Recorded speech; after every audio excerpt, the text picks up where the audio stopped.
Hello Year 10. I'm preparing and delivering the lessons for you for Act 1 and Act 2 of Macbeth. So let's look at the learning intentions for the lessons in Part 3. In this week's lessons, you will learn about the key events and characters in Act 1 Macbeth.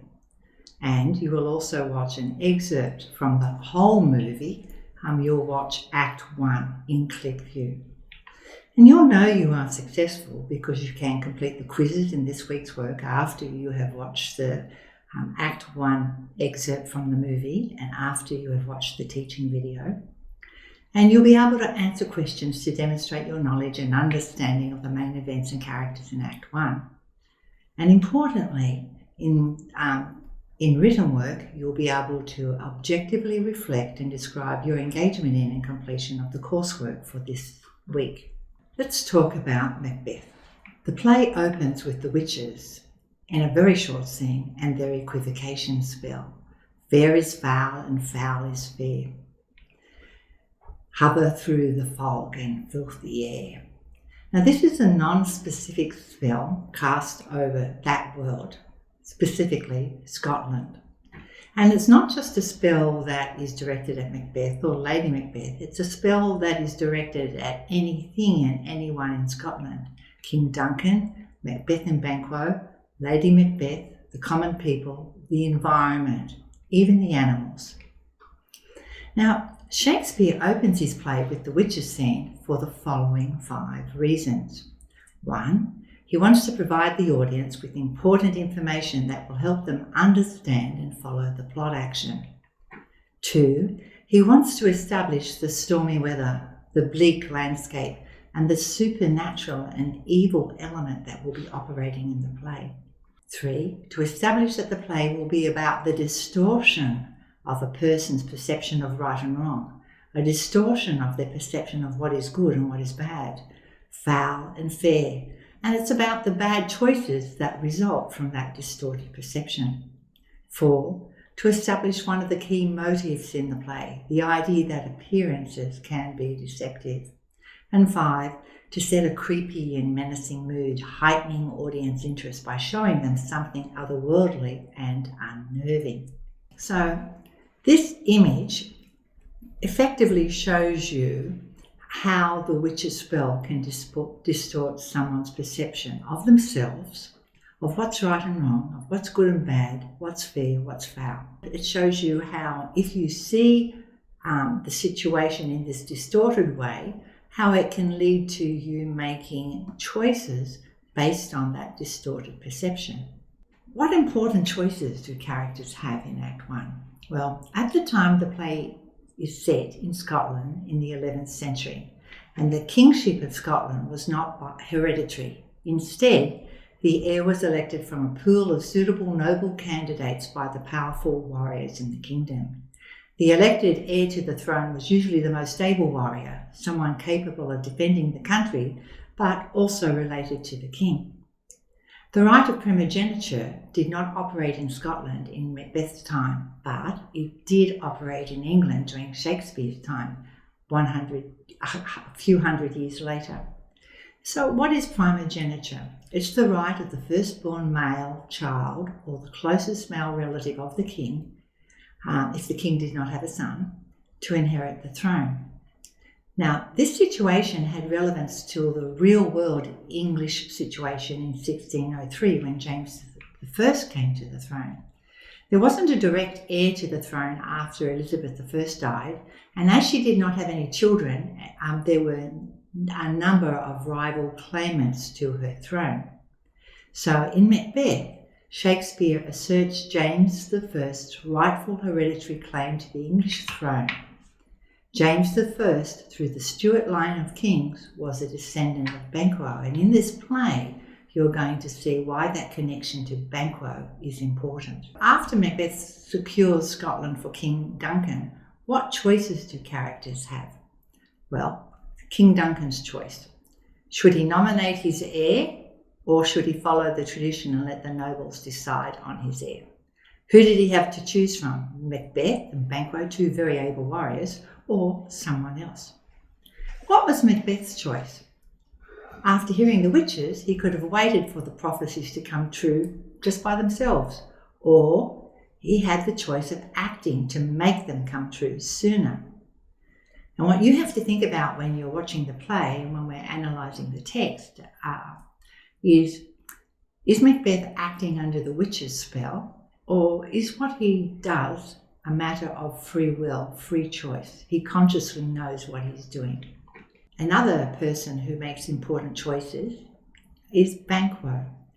Now, the witches make a prophecy about Banquo, so Banquo's choice is wait for the witch's prophecy to come true, or do what Macbeth did, act to make them come true sooner. And another final character who has significant choices in front of that person is Lady Macbeth. She can encourage Macbeth to remain loyal to King Duncan and put aside his initial thoughts of murder, or she can encourage him to take the necessary action and become king sooner. And as previously mentioned, you need to look at the text and the evidence in the play to decide whose perception is distorted. Are they acting under the witch's spell, or are they conscious of what they're doing as being wrong, and are they still making a free will choice to do it? So in this week's learning lessons, we will look at the major characters in Act 1. The witches, Macbeth, Banquo, King Duncan, and Lady Macbeth. Now let's begin with the witches. In Act 1, Scene 1, the witches are also called the Weird Sisters. They are 3 supernatural creatures who make prophecies about 2 of Scotland's greatest warriors, Macbeth and Banquo. And in the second scene with the witches in Act 1, Scene 3, we see that they are vindictive, supernatural creatures aligned with evil.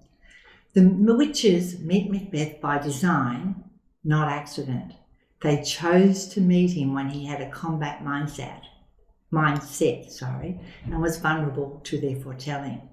Banquo describes the witches as, "What are these so withered and so wild in their attire that they look like not the inhabitants of the earth? You seem to understand me, by each at once her choppy finger laying upon her skinny lips. You should be women, and yet your beards forbid me to interpret that you are so." Let's move on to Macbeth. Now, I've chosen this image of Macbeth from another production, not the production that you're looking at in this unit. And I've chosen this image because he represents the very strong and powerful character that Macbeth was. The broadswords that warriors had to carry were very, very heavy, and when you hear our introduction to Macbeth through a captain's report later at the beginning of the play, you'll realise that he was physically a strong, sturdy man. Now, Shakespeare introduces the audience to Macbeth through indirect characterisation in Act 1, Scene 2. We learn that he's heroic and he's worthy through a captain's report to King Duncan about the latest battle. This introduction to Macbeth as a brave warrior and loyal subject is really important because it tells the audience that King Duncan would have lost his throne to the invaders and the rebel Thane of Cawdor if not for Macbeth's actions. Another important purpose of the captain's report is to establish that Macbeth in Act 1 has a combat mindset. So what is a combat mindset? The combat mindset is a state of mind that prepares a warrior, soldier, to achieve the objective, kill the enemy and survive, and then continue the fight. The warrior in battle mindset is a lethal mode. That mode is not easily turned off, and it's not quickly turned off. It can carry over into everyday life after battle for quite a long period of time, until the warrior adjusts to everyday life and the moral codes that operate in everyday life. All right, so what is the captain's report? And I've got this in modern English for you from the No Fear Shakespeare copy, and you can see the Shakespearean language if you refer to Act 1, Scene 2. So this is what the captain reports to King Duncan. For a while you couldn't tell who would win. The armies were like 2 exhausted swimmers clinging to each other and struggling in the water, unable to move. The villainous rebel MacDonald Ward was supported by foot soldiers and horsemen from Ireland and the Hebrides, and Lady Luck was with him, smiling cruelly at his enemies as if she were his whore. But Luck and MacDonald Ward together weren't strong enough. Brave Macbeth, laughing at Luck, chopped his way through to MacDonald Ward, who didn't even have time to say goodbye or shake his hands before Macbeth split him open from his navel to his jawbone and stuck his head on our castle walls. And Duncan says, "My brave relative, what a worthy man." Then the captain goes on, "But in the same way that violent storms always come just as spring appears, our success against MacDonald Ward created new problems for us. Listen to this, King. As soon as we sent those Irish soldiers running for cover, the Norwegian king saw his chance to attack us with fresh troops and shiny weapons."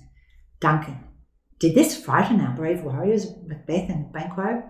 Captain, "The new challenge scared them about as much as sparrows frighten eagles or rabbits frighten a lion. To tell you the truth, they fought the new enemy with twice as much force as before. They were like cannons loaded with double ammunition. But I feel weak. My wounds must be tended to." Now, the captain's report is important because it sets up Macbeth to become the tragic hero of the play. He was once a dauntless and loyal subject, described by Duncan as "O valiant cousin, worthy gentleman," and he becomes corrupted by a fatal flaw. His fatal flaw is debatable.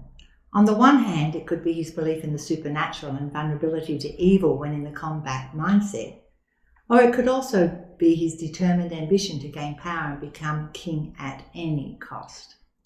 The captain's report also portrays Macbeth the warrior as a violent character who shows no mercy to those who oppose him or get in his way. Remember, Macbeth split the leader of the invaders from his navel to his jawbone and stuck his head, impaled it on the castle walls. That's incredible brutality. Another really important character in the play is Banquo. And once again, I've chosen a very strong character for image to represent Banquo. Shakespeare uses Banquo as a character foil to highlight aspects of Macbeth's personality. The contrast between the men shows each man's personality and his set of values. And that contrast between Macbeth and Banquo helps us, the audience, decide the degree to which Macbeth is responsible for his actions. Shakespeare places Banquo and Macbeth in the same situation with similar choices. That is, they are in a land under the witch's spell with prophecies about their respective futures. They have a choice about how to achieve the witch's prophecy. And as you watch the story of the play, you will be in the role of a detective working out the degree to which the witch's description of Banquo, less happier but happier, can be true. Macbeth and Banquo. When Macbeth and Banquo meet the witches in Act 1, Scene 3, Macbeth says, "So foul and fair a day I have not seen." This type of contradiction is called an oxymoron. And these words echo the words of the witches in Act 1, Scene 1. This intertextual link creates a connection between Macbeth and the witches, reminding us of their spell of corruption over the wider world. And Macbeth observes that it appears to be working. So how could the day be both foul and fair, good and bad? Is it because the weather is stormy, but fair because Macbeth and Banquo won the battle for King Duncan and defeated the invaders? Is it foul because of the bloody slaughter on the battlefield, which is called carnage? And is it fair because Macbeth and Banquo were victorious? Or is it both of these things? The witches greet Macbeth, who is the Thane of Glamis, with two prophecies. He will become the Thane of Cawdor and king. Banquo, on observing Macbeth, is puzzled by Macbeth's reaction to the prophecies. Banquo's observation represents Shakespeare showing the audience that Macbeth has already thought of murder the minute he hears the prophecy. Remember, Macbeth is fresh from the battlefield and still in combat mindset. When Banquo asks the witches to foretell his future, they speak in contradictions, again known technically as oxymorons. The witches say, "Not so happy, yet much happier. Thou shalt get kings, though thou be none." let's have a look at this excerpt from to the right-hand side of the screen. All hail, Macbeth, hail to thee, Thane of Glamis, the second witch makes the first prophecy. All hail, Macbeth, hail to thee, Thane of Cawdor, and the third witch makes the second prophecy. All hail, Macbeth, thou shalt be king hereafter. And then let's look at Banquo's reaction in the text. Good sir, why do you start and seem to think things that sound so fair? Now, the predictions create tension in the play as the audience are left to wonder, how on earth can Banquo be lesser and yet greater? How can he be not so happy but happier? And these contradictions, this use of oxymorons, emphasizes that something strange is going on in this world. The contrast between Macbeth and Banquo is further shown when they hear the news that King Duncan has given Macbeth a new title, Thane of Cawdor. And here are two examples of the language from the play. On the left-hand side, you have the Shakespearean language, and on the right-hand side, you have the modern text. So Banquo says, "Can the devil tell the truth?"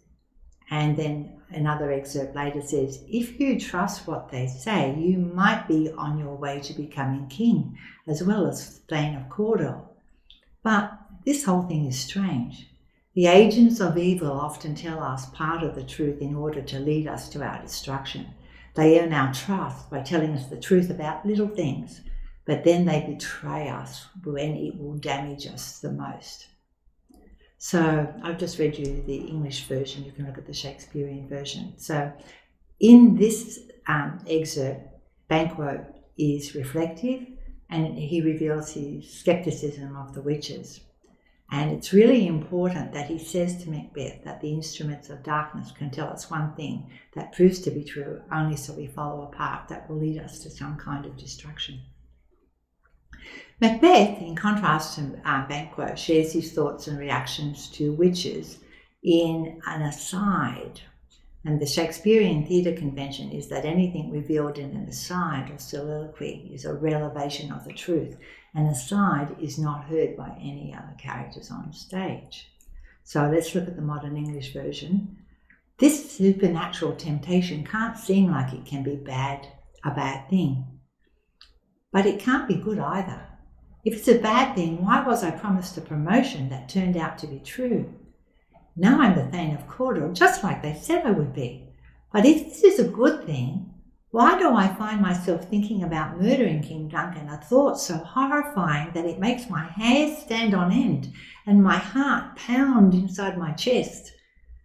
The dangers that actually threaten me here now frighten me less than the horrible things that I'm imagining. So, as Macbeth speaks in an aside, we know this is what he genuinely feels. He rejects the idea that the witch's prophecy cannot be good or evil, echoing fair and foul. And the news has a profound effect on him as he thinks of murder. The thought terrifies him. It makes his hair stand on end, his heart knock at his ribs. Why? Because to kill a king, called regicide, upsets the great chain of being that the people at this time believed in. It is a horrible imagining, and he knows it. Macbeth then comes to the following conclusion before he goes to meet King Duncan. And this is in another aside. If chance will have me king, why, chance may crown me without my stir. Come what come may, time and hour runs through the roughest day. After that, Ross, another Scottish noble, meets Macbeth on Macbeth's way to see the king, and he greets Macbeth as Thane of Cawdor. And King Duncan has ordered the former Thane of Cawdor executed because he rebelled against King Duncan and he went with the invaders. This is inciting event 1. When the witch's first prophecy that Macbeth will become the Thane of Cawdor comes true, Macbeth is awakened to the possibility that the second prophecy may be true too, and he goes to meet King Duncan with that expectation. Now, who is this King Duncan? Well, according to the view of the world in Shakespeare's time, the great chain of being, the king is God's representative on earth, ruling by divine right and bringing order to the world. And Shakespeare uses King Duncan's language and behaviour to portray him as a noble man. Duncan's language is full of grace and graciousness, whether he's on the battlefield in Act 1, Scene 2, where he talks concerns that matter about matters of honour, or when he's greeting his kind hostess, Lady Macbeth, in Act 1, Scene 6. Duncan expresses his humility, a feature that Macbeth lacks, when he admits his failure in spotting the previous Thane of Cawdor's treachery. Now, what is the inciting event number 2? Well, that happens when Duncan nominates his eldest son, Malcolm, as heir to the throne and not Macbeth. Let's have a look at the modern English version, but the Shakespearean language is to the left. Macbeth to himself. Malcolm is now the Prince of Cumberland. To become king myself, I'm either going to have to step over him or give up, because he's in my way. Stars, hide your light so no one can see the terrible desires within me. I won't let my eye look at what my hand is doing, but in the end I'm still going to do the thing that I'd be horrified to see. Now this aside, while still with King Duncan and Banquo, shows that Macbeth planned to do the thing that horrified him before he returned to Lady Macbeth. The plan to murder King Duncan is premeditated, and he decides that he has to murder Duncan before Duncan can support Malcolm's claim to the throne. All right, now let's look at Lady Macbeth. Since biblical times in the story of Adam and Eve, when a woman has power or influence in a relationship, she has been blamed for the man's bad choices. And in that historical misogynistic context, misogynistic is women-hating, Lady Macbeth has been characterised as an evil influence on Macbeth. In the 20th century, there's been heated debate about her. And the questions, is she an innocent who is a victim of the witch's equivocation spell? Is she an evil seductress who corrupts and bullies Macbeth and is therefore to blame for his actions? Or is she an ambitious woman who becomes scarred permanently as a result of her role in Duncan's murder? So over the course of this unit and over the course of your study of the play, we want you to form your view of her based on the textual evidence in the play and not on the misogynistic articles that you will read and research on the internet. We want you to think critically about the evidence and substantiate your point of view with evidence from the play. Before you watch the film version of Macbeth Act 1 by director Roman Polanski, consider the following information about the play, the big ideas in the play. In Macbeth, Shakespeare supports James I's claim to the English throne by portraying the king's real-life ancestor, Banquo, as a good man whose descendants were destined to be kings. And in Macbeth, Shakespeare shows the audience that anyone who overthrows the rightful king suffers, and that a usurper's success is short-lived. And in doing this, Shakespeare supports James I's divine right to rule England and Scotland against all other rival claimants. While supporting James I's claim to the throne, Shakespeare also posed a key dramatic question in the play, a question related to an important issue in his time. And quality plays always ask a question that's subtly embedded in the dramatic action that provokes thought and makes people in the real world of the time think about the issues in the time. So what's the question? Are the witches able to override free will? Are the witches responsible for what happens in Macbeth? Or are characters responsible for their choices and actions? Is it the supernatural and fate at work in the play? Or do we see free will choices where people are responsible for their actions?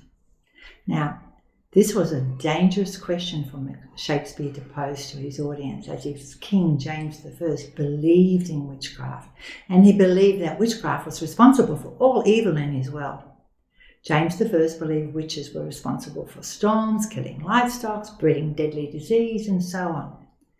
And during his reign, anyone accused of witchcraft was hung, sometimes drawn and quartered.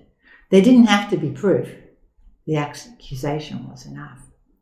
tens of thousands of people, mostly women, died because of witchcraft accusations.